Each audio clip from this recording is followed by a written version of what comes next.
Dos reglas de uso con la palabra never, never en inglés.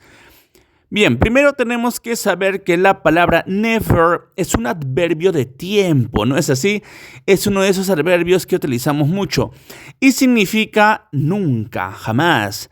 Esta palabra, este adverbio se utiliza para negaciones absolutas, así que ya sabes cuándo utilizarlo. Y ahora vamos a ver las dos reglas que nos interesa saber el día de hoy. Regla número 1. Cuando tenemos verbos ordinarios comunes. ¿Cómo es esta regla? Del siguiente modo. Utilizamos a una persona que es por supuesto un sujeto. Luego tenemos que colocar la palabra never. Recuerda, la palabra never va en la segunda posición, ¿ok? Y a continuación viene el verbo que por cierto tiene que estar conjugado. No te olvides que el verbo tiene que estar conjugado, por favor, porque es súper importante. Y a continuación tenemos el complemento. Siguiendo esta regla podemos seguir algunos ejemplos, así que presta atención. Example number 1, ejemplo número 1. Vamos a trabajar con ejemplos simples nada más, ¿ok? Number 1. I never eat carrots.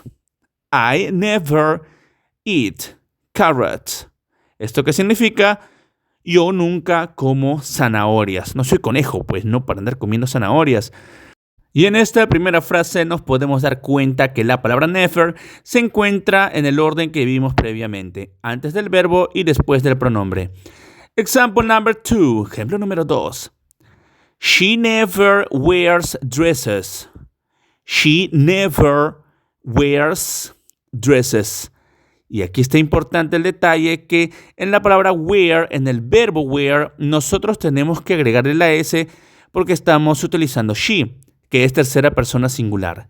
Y never se debe ubicar en el medio de estas dos palabras, después del pronombre y antes del verbo. Ella nunca viste vestidos o ella nunca se pone vestidos. No le gustará, pues, ¿no? Número 3. We never buy junk food. We never buy junk food. ¿Qué dice aquí? Nosotros nunca compramos comida chatarra, ¿verdad? Nuevamente el never se encuentra en la posición que vimos previamente, después del pronombre y antes del verbo. We never buy junk food. Y como asumo que esta primera parte quedó clara, vamos a la regla número 2. En la regla número 2 vamos a tener una forma similar. Primero va a venir la persona, pero a diferencia de la regla anterior, tenemos que colocar el verbo to be conjugado. Repito, el verbo to be conjugado. A continuación viene la palabra never y por supuesto al final nuestro complemento. Así que si te das cuenta, lo único que hemos hecho es cambiar de posición la palabra never. Y ahora sí podemos ver algunos ejemplos más. Presta atención, por favor, please, please. Example number 1. I am never late. I am never late. Yo nunca llego tarde. Puede ser yo nunca llego tarde al trabajo, a estudiar, a las citas, a donde sea. I am never late. Y aquí, a diferencia de la regla anterior, la palabra never se encuentra entre el verbo to be y el complemento. Ya no se va a ubicar después del pronombre personal o de la persona que esté en el sujeto. Bien, recuerda ese detalle, please. Vamos con el ejemplo número 2. Michael was never a good student. Michael was never a good student. En este caso estamos utilizando la palabra was, que es el pasado del verbo to be.